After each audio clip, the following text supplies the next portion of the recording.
Welcome into the Autzen Audibles podcast. Erik Skopil on the show. I'm Matt Prehm, fresh off Oregon's 2025 spring game that featured the Fighting Ducks and the Combat Ducks. And Erik, we saw a football game get played, running clock, 12 minutes each time. It was back and forth, I think you could say, between Oregon's offense and Oregon's defense. There were certainly some chances for some big plays. There were certainly some opportunities for the defense. They had 2 turnovers. They scored a touchdown.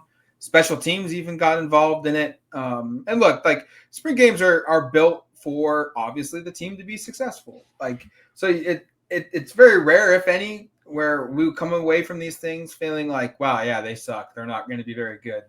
But nonetheless, there were a lot of positives that I think you have to get hyper focused because it's weird matchups, it's weird combinations playing together with the way they split the teams up. But you still can find a lot of positives walking away from Autzen Stadium Saturday afternoon, which was, by the way, an awesome weather-wise day. Oh, awesome weather. Awesome fan turnout. I think just under 40,000 announced. It felt like it. The players talked about how much they enjoyed shout in between the third and the fourth. And I don't blame them. It was a really great environment for, I think it was even Jaden Kennedy who said, I played at Ole Miss. I was at Tulane. I've been at these big venues, these bigger schools in Ole Miss's case in terms of a spring game. And this dwarfs it. This is a completely different animal. That's the kind of thing that I think you like to hear just about what this means, because it is different in other places. And especially this year where dozens of schools aren't even doing this sort of a thing. Yep. Really. This stands out as being just a really fun day, a great celebration of Oregon football. I thought Dan said everything kind of exactly how I would have there was a lot of things to critique. There were a lot of things to be happy about. We're going to be the harshest critique of everybody. And I'm sure we'll get into some of that, but on a day like today, I'd rather just kind of celebrate the positives. And I thought there were a ton. I thought the fact that multiple quarterbacks got in the game and had success was really an important place to start. The fact that they were challenged, multiple guys had quote unquote 2-minute drills that they were asked to face, and some had success, some didn't have some success. It wasn't just Austin and Dante that made plays. Luke Moga had statistically maybe one of the better days of any of these guys, better throwing the ball than I'd expected. But just big picture, this was, I thought, a really fun day. It was fun to see all the new players. I'm still kind of processing, and I'll need to rewatch the game and spend some time thinking about it, just of what is this team going to look like? What is their identity going to be? What can we really take from it? Because like you said, Matt, there were moments where the defense, straight up, once again, back-to-back years, defensive line dominated the offensive line. I think we finished with 11 sacks. With 11 sacks, which is 11 players got sacked. Sorry. Yeah, but 11 total sacks is what I've got written down here too. That's a ton. That's a number that you probably, Dan mentioned, things to work on. I'm sure that's one of the things. Dan also didn't like James Krepke's question to start the press conference. I don't know if I necessarily blame him, asking about the offensive line, kind of getting worked by the defensive line. Again, you're not talking about ones on ones. It's a combination there. So combinations that won't play together. So people can be critical of that and get concerned about that. They can get critical and be concerned about punting, I think, is a legitimate one. Dan seemed to feel that way, frankly, suggesting they might have to go portal there. Also said, I think, on the in-house radio show, Matt, you heard that he said something like, hopefully we don't have to punt this season. Yes. Yeah. Apparently he was asked at halftime how the game went so far, and he was, hopefully we don't have to punt. And then he backed it up on post-game with, I think we kind of looked at each other afterwards we think he was joking when that's a he joke. Was maybe we're going to go to the portal and find a punter. Yeah. So anyway, but there's those moments, but all in all, this team, there's so much promise. There's so many things to be excited about. There's so many young players that had awesome moments, guys that we're looking forward to seeing. I know statistically DeCorian didn't leap out, but the third play from scrimmage, he has a 41-yard catch down the sideline on a really nicely placed ball from Austin that he catches in good coverage. I think it was Theron Johnson in coverage. I have to go back and look and check for sure. But but there's a bunch of moments like that. So I think all in all, and we're going to get into some more of the specifics. I hope fans who went to this had a really fun time. It seemed like they did. And again, I think it's just a great in a time period where we don't see a lot of these events across the country, like what a celebration of Oregon football, and coming off a year that was so special. I guess I wouldn't have expected anything different, but it was fun to kind of see them still bring the juice, and to see, frankly, a game that was like down to the wire, even though ultimately, like, I don't think that's why the fans were there necessarily, to see a close football game. They were there to see new players make fun, big plays and have a good time. And I think they kind of checked all the boxes. Yeah, absolutely. And we're going to dive into now some guys that were winners individually. And I'll go with maybe the guy we weren't really expecting to have a big performance. But look, like every spring game, there's always one guy that whether it's offensively or defensively, he hasn't really done a ton prior to the spring game and a counting game perspective. And he explodes onto the scene. It gives you kind of that summer anticipation of, well, this guy looks like he could maybe be a dude next season. And that's Dylan Gresham for this season for Oregon at receiver. A 4-star recruit, a guy that had a lot of schools coming after him from across the country, from the big power conferences. All the elite programs wanted him. Oregon was able to get him late early and then hold on to him late. But he finished. He redshirted last season, didn't play a ton. I think maybe played 1 or 2 games. I don't think he saw the field at all, actually. Really? Okay, that makes it even more impressive. But he finished with 3 catches, 96 yards. He caught the only touchdown pass in this game. He probably was really close to breaking off the first play of the game, a kickoff for a touchdown, before it was called down early. He had 44 return yards on 2 plays, on 2 return opportunities. This is a guy that post-game, Dan Lanning came out and said that he's one of the most improved players on the roster from start of spring football or off-season work till now. And I followed up with that of like, well, where does that improvement come from?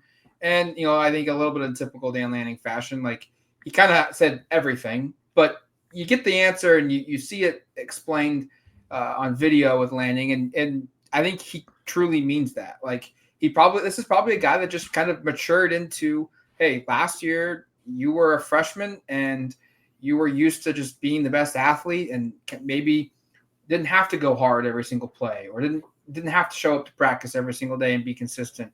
And now everyone's just as athletic as you are, just as fast, just as big. And those things matter now. And it sounds like a light bulb was clicked for him, and it's carried over into practice, which then carried over Saturday in the spring game.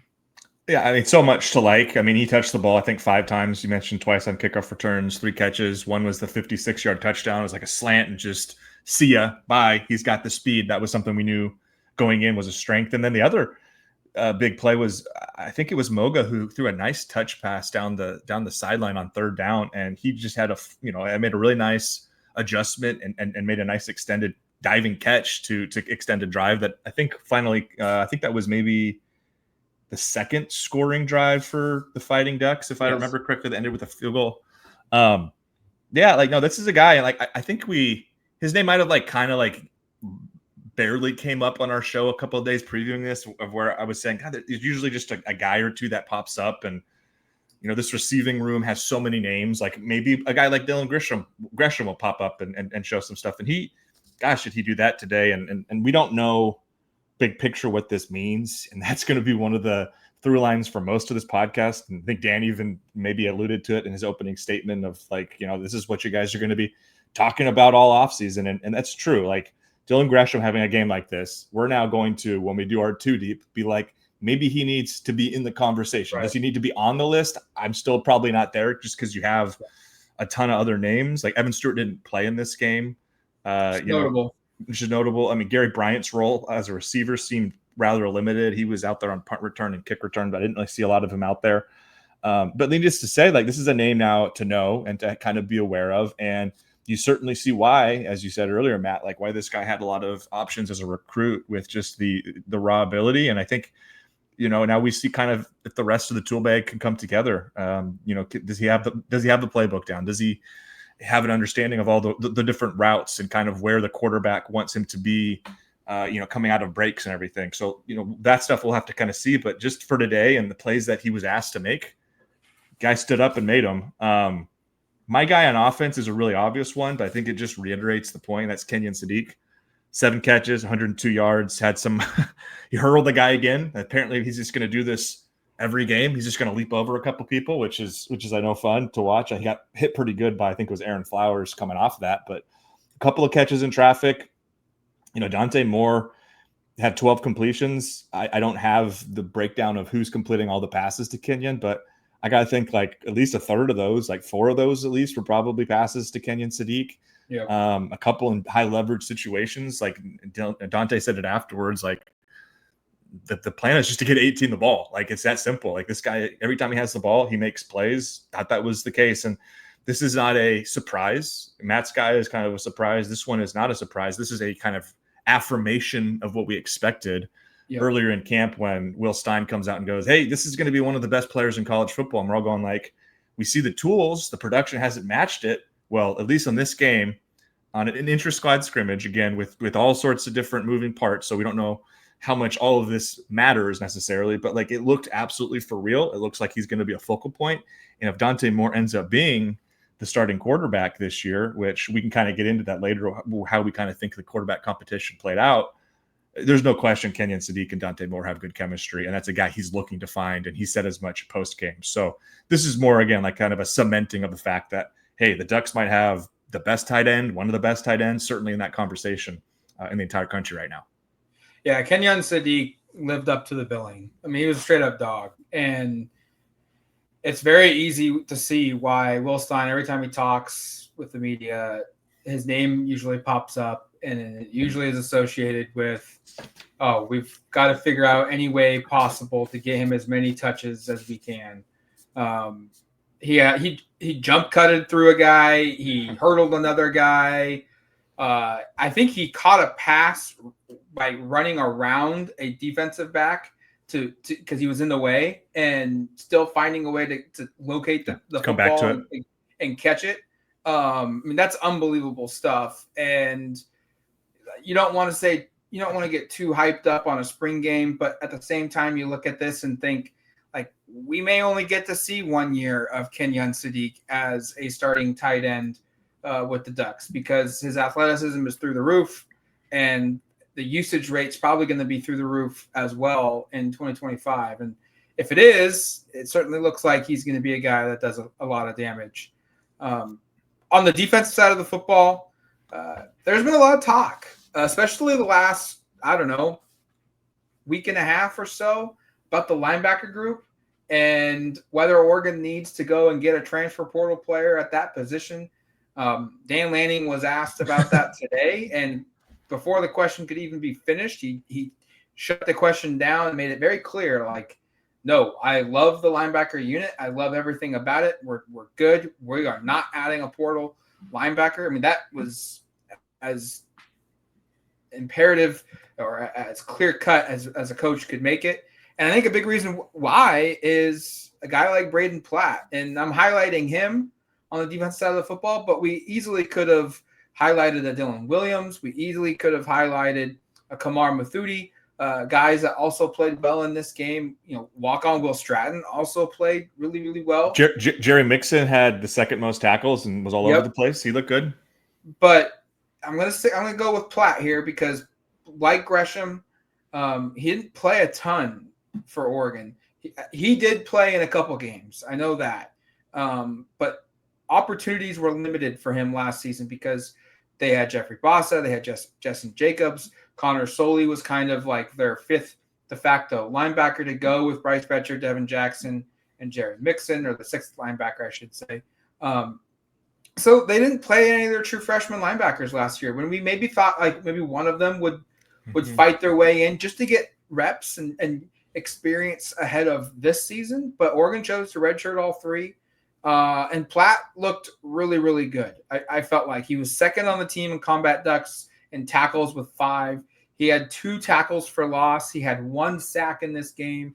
He just looked really athletic. He looked really fast. And in a one-off situation, you walked away feeling like, yeah, that's probably why this staff is so confident in their unit and so confident they don't need to go to the portal. because if this is going to be your fourth or fifth linebacker on the team, you're probably in a really good position, because we should note Devin Jackson didn't play. He was wearing just his jersey, sat out for practice or for the game. We didn't see a ton of Bryce Betcher. This was an opportunity for Oregon's young linebackers to play. And for Platt in particular, I just walked away thinking he certainly looked capable of being your fourth or your fifth, best linebacker on your roster and being able to hold his own. Yeah, I think it was imperative we came out of this feeling like a couple of these younger guys are ready. And I think you certainly came away feeling that way. Jerry Mixon, I'd highlight too: 7 tackles, 2.5 tackles for loss, a sack. Like, I think for me with him, I separate him a little bit from the group you were just talking about with Platt and Mathudi and Dylan Williams. I'll throw in Gavin Nix, the true freshman.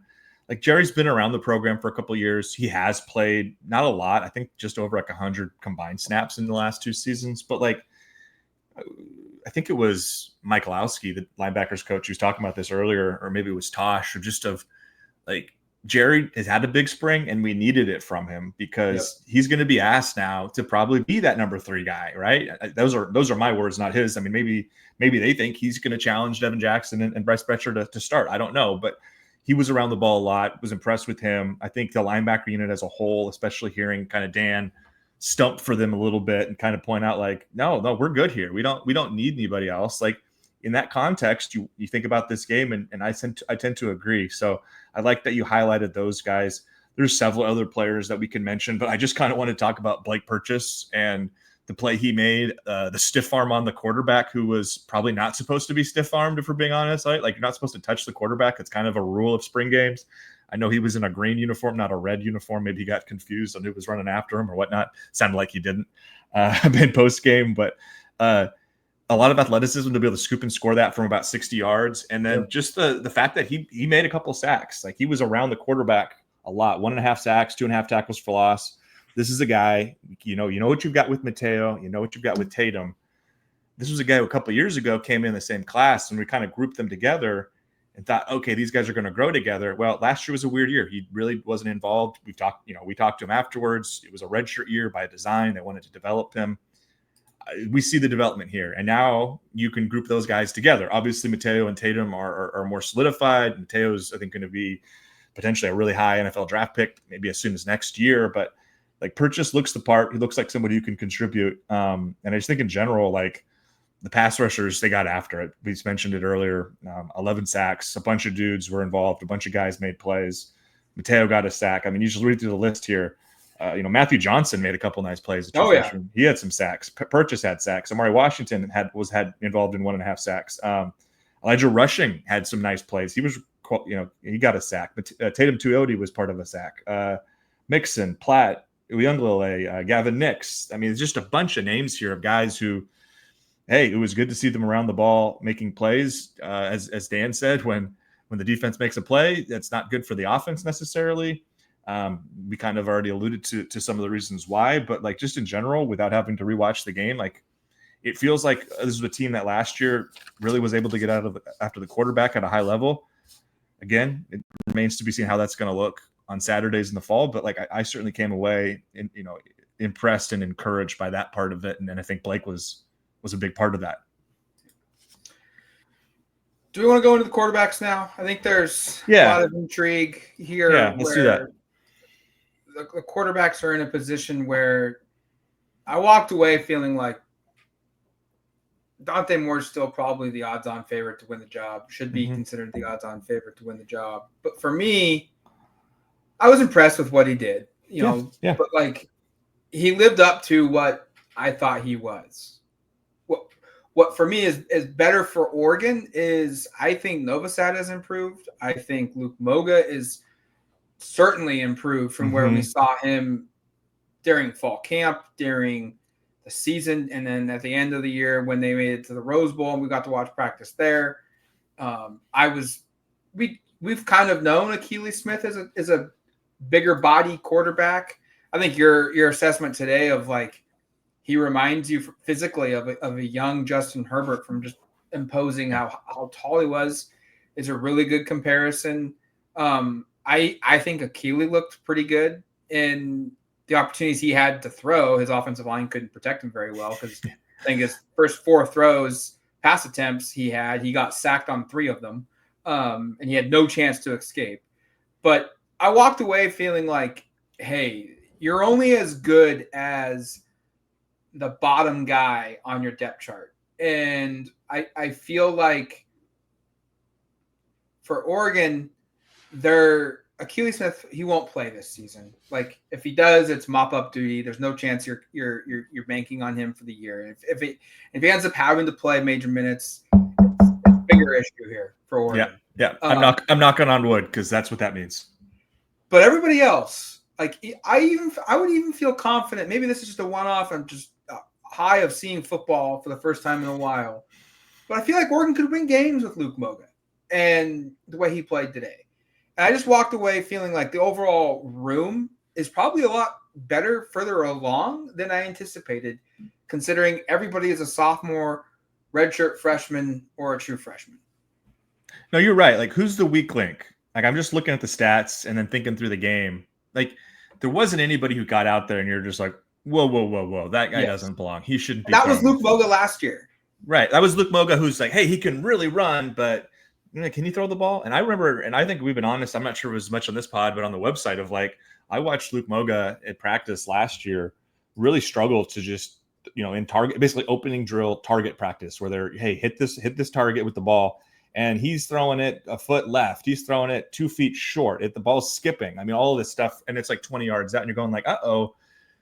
I see why he was like a sub 60%, maybe even a sub 50% high school completion percentage quarterback. He looks so much better today. You can see the growth. Will Stein, I know he gets criticized, especially from Oregon's fan base, who are very passionate for some of the play call decisions. The development part, he deserves a lot of credit for, because this was a guy who, like, again, last year at times I was like, I don't know if this is the position he's going to play long term. Like, he might not be enough of a passer to really do this. I came away being like, if he's one dropped deep pass to Malik Benson away from being like, 7 of 13 for 200 yards and 2 touchdowns, and he's probably the whole story of the game almost, and credit to him. Benson drops that pass. The very next play is that Dylan Gresham pass I mentioned where he makes the diving extension catch. Like, he stuck with it. That was a great throw. Like, I still think it's more than probably Novosad in terms of the order, but like Moga to me solidified. I agree, Matt. Like, I think it would be concerning in certain parts of the schedule. Yeah. You don't beat Penn State probably with him playing, but there are certainly some teams in the schedule where, again, I'm knocking on wood here because it would take a lot of things going the wrong way for this to happen. But if he was like forced to come in and lead the offense, like, he looks capable, and that's in a game where his biggest asset, which are his legs, is just totally neutralized by the game's format. Like, I think he ran 2 times for a net 5 yards. Like, that's never going to be like, if he started a full game or he got a couple drives like he did here in a real game, he's running for 30 or 40 yards because this guy has legit sub 4.5, sub 4.4 speed. This is I think a 10.5, 10.6 100-meter guy out of high school. He's got those wheels. So yeah, I came away really impressed with him. I came away really impressed with Akili for a lot of the same reasons you did. He was 4 for 5 for 54 yards, but it was really just the way he maneuvered the pocket. I know he probably got sacked like half a dozen times, it felt like, but he also eluded pressure, got upfield, showed some good vision and all that. So encouraging there. And then probably just the last thing to talk about, which is the most important, is I still think Dante over Austin, but Austin made some really great throws, especially in that first quarter. Wasn't as productive down the stretch maybe as you'd like, and only attempted 9 passes compared to 20 for Dante. So the sample sizes were very different. And kind of my last thought is just on that is that telling to you, Matt, that if you're I know you're saying it's an open competition for everybody, and that's how they've talked, but we've kind of maybe incorrectly kind of inferred, well, it's probably really more versus Novosad. Is it alarming to you, or does it kind of show their hand that more attempted 20 passes and Novosad attempted 9? I don't have the snap count in front of me, but that to me does jump out just when you're looking at the box score. Yeah, I mean, I think you can't ignore it. I think more like the ball just comes off Moore's hand differently. It looks effortless with him throwing the football. I like to say, like, with Dante Moore, like 12-0s on the table in the regular season. 11-1. Novosad can probably get you to 10 wins. So like the margins not very wide, but there is a guy that can probably take you another direction Yeah. or a little bit further. I think that's well said, Matt. I agree. I like that. But at the same time, like I also say this is where I wish I could know the snap counts of when he was in, when they ran the football or whatnot. Novosad's offense only had 44 total snaps between running plays and passing plays, where the Combat Duck team had 51. So they had 7 more plays already. 62 actually. If you're adding attempts for both, 62. That's right. That's a lot. That's a big difference. That's a big jump for the two groups. Yeah, 62. Sorry, I forgot. I was counting completions. So that's a big difference there. I also would note that Novosad's team ran the ball significantly better than the Combat Ducks team. Lamar had 48 yards or 43 rushing yards net on just 5 carries. Mekhi Hughes ran for 33 on just 5 carries. DeJuan Riggs also ran for 21 yards on a couple carries. I think you look at the Combat Ducks team and their running backs, like Noah Whittington, he'll play in 2025. I don't think De'Aaron Hill is going to play in 2025. I don't think Jay Harris is going to play in 2025. I do think Mekhi Hughes will play a lot in 2025 and he was on Novosad's team. I think DeJuan Riggs has shown that he's going to find a role. Jaden Lamar was the third back for Oregon last season. He'll probably have a role. I think they had better running backs, and so they kind of leaned into that a little bit. So I guess to get to the answer to your question, like maybe I view that a little bit. That's a tip towards Dante, but at the same time, just the flow of the game, I think probably dictated a little bit of that. But I walk away still feeling like Autzen showed me a lot. I was pretty impressed with a couple throws he had to Dylan Gresham. He had a couple to Corian Moore. Your point about I had completely forgotten about that drop by Malik Benson. Yeah, because you're right. Like had he caught that ball, that was a different story here.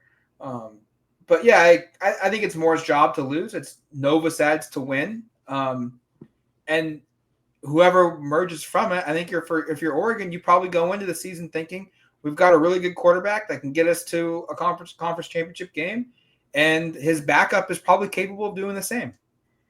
Yeah, and you see why Dan and company were so confident in not needing to go portal. They have at minimum, I think, 3 quarterbacks you can win games with.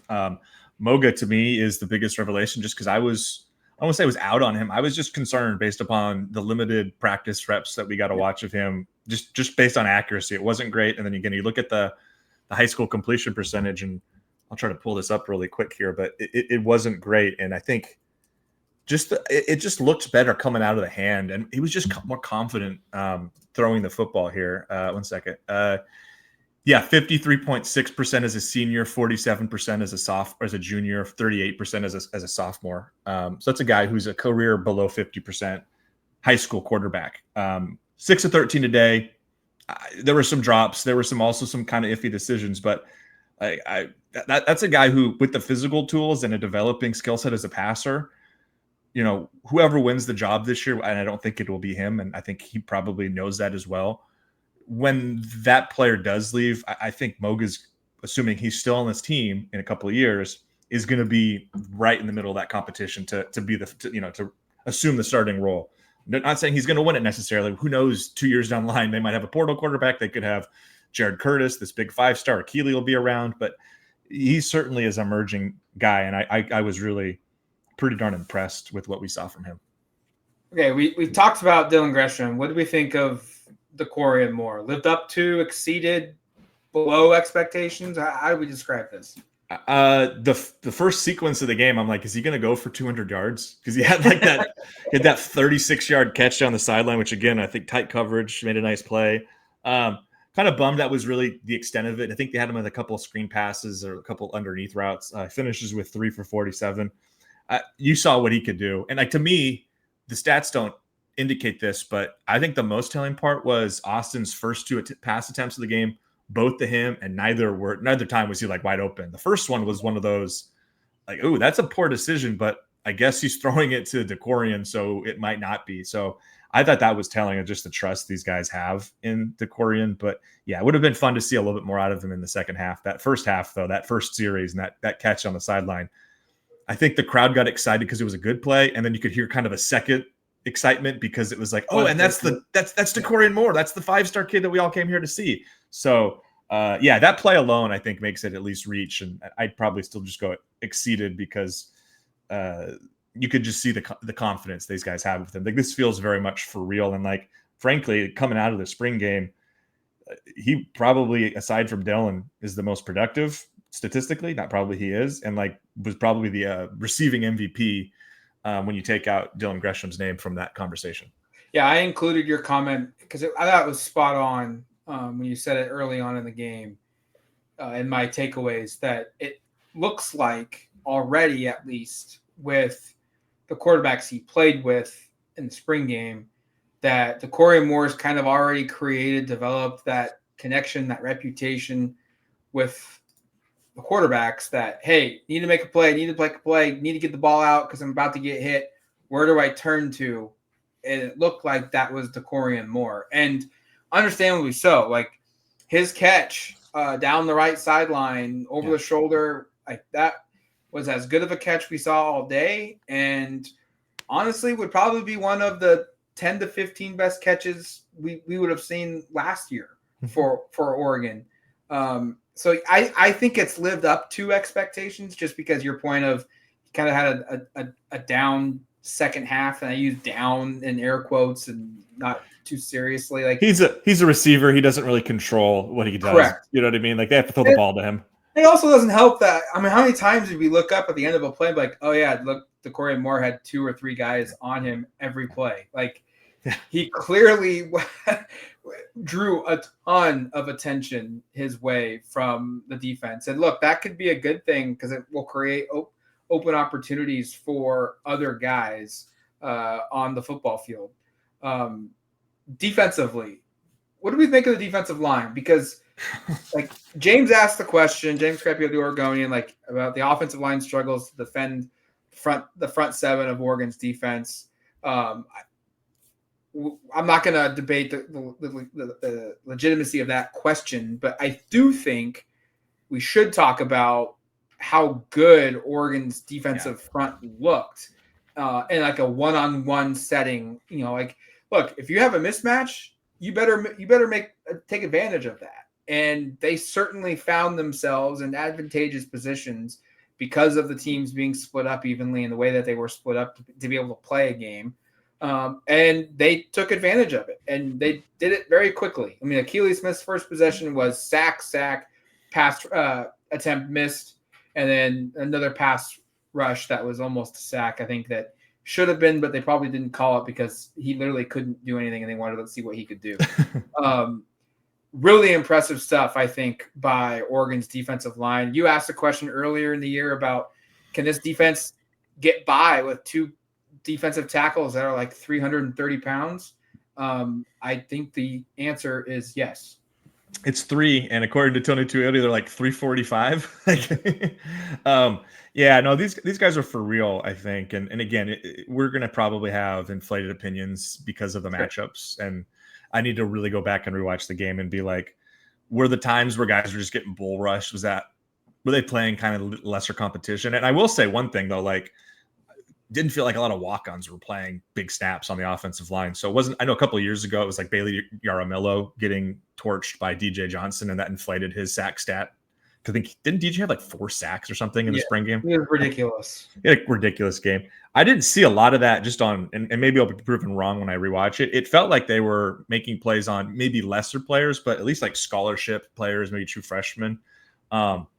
But yeah, there's just a lot of names, man. And I know Bear Alexander played early, didn't really see him much. I know Amari Washington played early, maybe played a little bit more than Bear overall, but like, those were the guys we kind of already knew were established as being good players.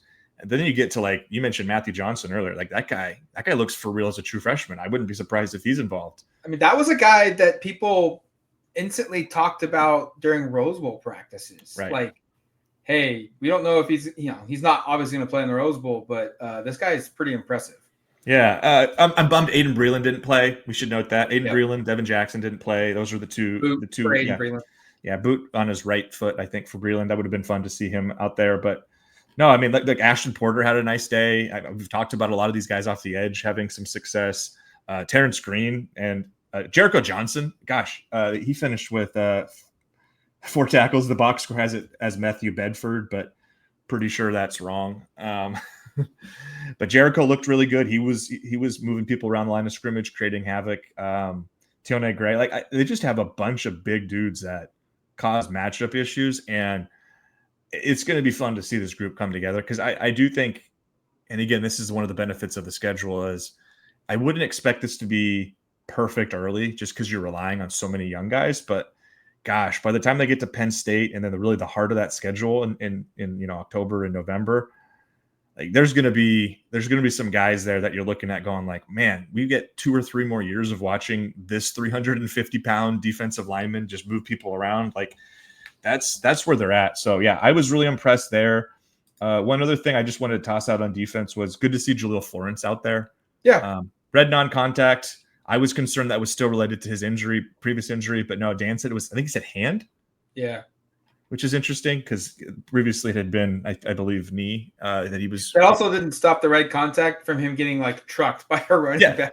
No, Whittington did not observe the red non-contact jersey at all and just plowed through the guy who apparently is playing with a bad hand.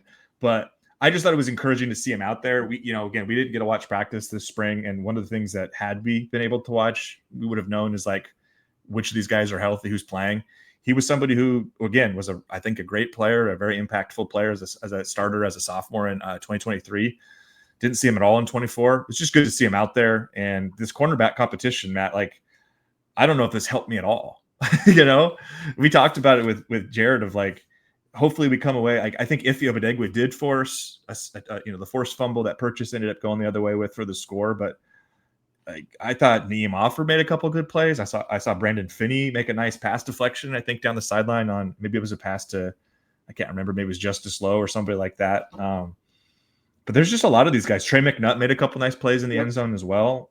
There's a lot of these young guys that were out there making plays. And again, I'm going to have to rewatch this game and recalibrate to really have any sense of like who we should take away as being like the standouts from this group. But like, simply put, and I think this is the truth on defense, and again, just kind of even looking at the stats too, like there's just a lot of really capable players, and I don't envy whether it's Chris Hampton or Brian Michalowski or Tony Tuioti, and certainly, Tosh and Dan. Like there's going to be some really tough decisions that need to be made here, probably, of like who's going to be out of the rotation, who's in, because I think you're going to end up leaving out probably some guys who could be like starting caliber players at other Big Ten schools. Like there's some real talent on this defense, and it was fun to see. And again, it's hard to know what it'll all mean ultimately, but I think you have to come away feeling like, hey, gosh, at times this defense was really dominant, and that's a good thing. Any last parting thoughts? I was really impressed with the crowd. Yeah, it was great. Really, really good turnout. I was worried about traffic. And yes, that is a real concern because there's only literally one way into the stadium right now because of the new building they're building. Yeah, that's true. Limited parking. The day ended great, but started off very cloudy. Looked like rain was going to be hitting Eugene at some point. I know, one of the staffers came up to me on the sidelines before the game, like, what do you think? Are we going to get a full crowd? Like, doesn't look real, as good as it normally does, but that was about 45 hour out from kickoff. It filled in great. It was a great atmosphere. Blake Purchase, I think it was Blake, that gave a really good shout out to the fan base for showing up. To Corey Moore, I saw you retweet it. Yeah. His first experience there was, he talked how big it was. There were a lot of recruits there. Jackson Cantwell, number 3 player in the country. Look, this was a really interesting nugget here. I've not seen this before. In the 15, 16, 17, I can't remember how long I've done this job now. Time of being inside the press box. Have never seen a recruit in the the box for where the coach's box is, as friends and family and guests of the coaches. Jackson Cantwell and his family were in there. So was Derek Coleman Rusa, another highly regarded recruit. Oregon's really high on. Looks like Marshall Mokow was kind of spearheading the recruitment of that inside the box and giving them just some really good one-on-one time. I think that was pretty important, especially with Cantwell tweeting out that had a long plane delay to get here, showed up just before the game started for his official visit. He'll be here through the weekend. And this is a huge recruit, number 3 player in the country. They had a lot of underclassmen here as well. To make you feel old, Haloti Ngata's son was here as a recruit. LeGarrette Blount Jr.'s son was here as a recruit. And also, I did some digging while you were talking earlier, Eric. It looks like a grandson of Mike Riley, yes, the Oregon State football coach, was also here as a recruit. He apparently is a freshman in high school in the state of Oregon. Yeah, there were a lot of big names here for this weekend. Oregon had some commits on campus.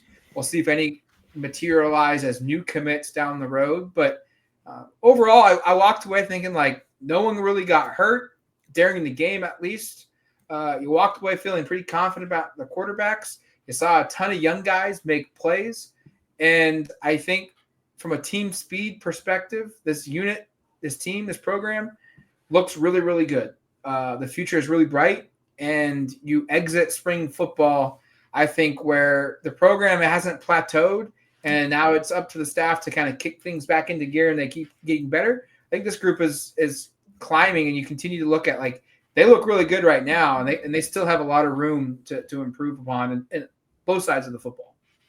You're right. I did feel old when I saw that Sam Ngata, Haloti Ngata's son, was here, because I remember him as like an infant, Haloti carrying him into the stadium. Like, yes. I guess that would have been 16 years ago.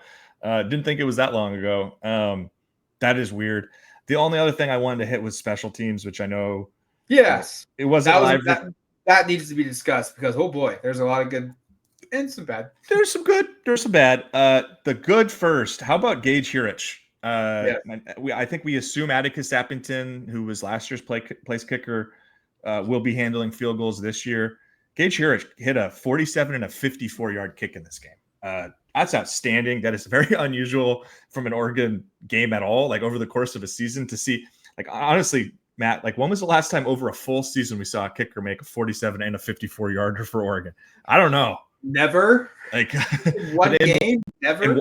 Definitely not in one game. In a spring game, to see that was great. So that was encouraging. And it kind of makes me think a little bit because Lorik talked about it whenever we spoke with him earlier this month of like how last year, Sappington was the short range kicker, but Boyle came in for longer kicks, and how one of Sappington's goals was to kind of be able to do both. After this performance, I wonder if Hirich is going to be a name to know for that. I mean, yeah. Sappington had one kick field goal. He missed a 46-yarder. Hirich made 2 that were longer than that individual attempt. So that was very impressive. That's certainly a name to know. A redshirt freshman who's a big-time prep recruit last year. A guy that maybe we're going to see out there a little bit more than we expected. That was a coming out party. And then the punting was just really bad all across the board. Like Hirich actually had the longest punt of the day. He had one punt. It went 50 yards. He punted for both teams, so that's not true. He had 3 punts for 119 yards. That's the best average on the team. But like Ross James was not good. He had probably the worst shank, Matt, that I've ever seen. Yes. So it was level of 5th grade tackle football punting, like really, really bad. And I don't want to highlight too much of it, but he instantly knew it, like hands in the face, slow walk off the field as he realized, oh God, I just shanked the shit out of that. Yeah. And that's concerning to me, not because he's been really good in the past, but remember the last time we saw him punt in Pasadena was really a bad day. Hopefully this is not like a mental thing that he has to get through. I still would imagine he's their top punter, but you wonder what camp's been like if Dan's coming out afterwards talking about how they need a punter. Like if this has been a reoccurring thing, Luke Dunn hit the portal. He was, kind of the second punter last year. I was talking before the game started of like, if Ross James got hurt, like who's the next guy? Is it Andrew Boyle? I mean, maybe it's Gage Hirich, but like if Ross James is going to have these kind of issues, he had 3 punts today that went for about 32 yards per punt, I think, 31 yards per punt. Enough. Not even That's close. not even close to good enough in a spring game. So hate to end on kind of a sour note, but that is like, there were a lot of sacks in this game. The offensive line probably wasn't at its best there. We kind of understand why with those, they're kind of mixing and matching. It's not really an excuse for a punter to have, for your returning starting punter to average 31, 32 yards per punt in a game. And then for collectively, I think the average punt was like 37 yards for the game. That's just not good enough. So yeah, some real highs with the place kicking, young guy who can hit a couple long ones, but also like, hopefully these guys get this figured out. Cause if they're having this issue with punting, yeah, maybe Dan's right of like, hopefully they just don't have to punt ever again this season, which frankly they've been able to. Frankly, they've been able to achieve that in past years, but gosh, that was unfortunately kind of a disappointing kind of note for that special teams part. All right, that's going to do it for us here on the Autzen Audibles podcast. Thank you for listening to the show. Hope you enjoyed either being at the spring game or watching it on the Big Ten Network. If you haven't, I'm sure you can go online, find the replay of it there. Either on Big Ten Network's app or you can find it on YouTube. Go to duckterritory.com for more post-game coverage. We're in full off-season mode now.